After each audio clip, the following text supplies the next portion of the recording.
伫台北市树林区溪山里是无一般的水道水通用，因使用的是家己设的系统，因当地溪水互里面使用。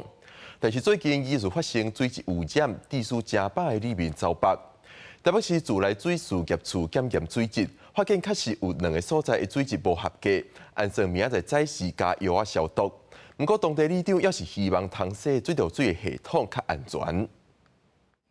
原水池伫海拔330公尺左右，佮加含流出水真清。溪山底另外一个水源是伫天溪二桥，大肠杆菌群数值佮较悬。12产油检测结果是5800 mpn， 超过饮用水标准真济。为维护用水安全，北水处表示拜日会去加油消毒。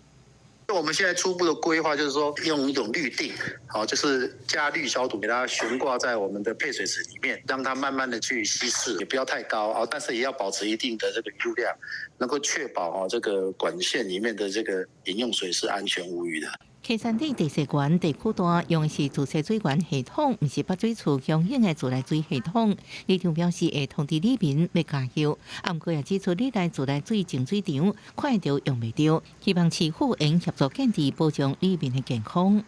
阮的里民拢讲，逐工看到自来水伫咧遐，咱拢无自来水能够食，我们是二等公民嘛，所以当然我拜托蒋市长赶快，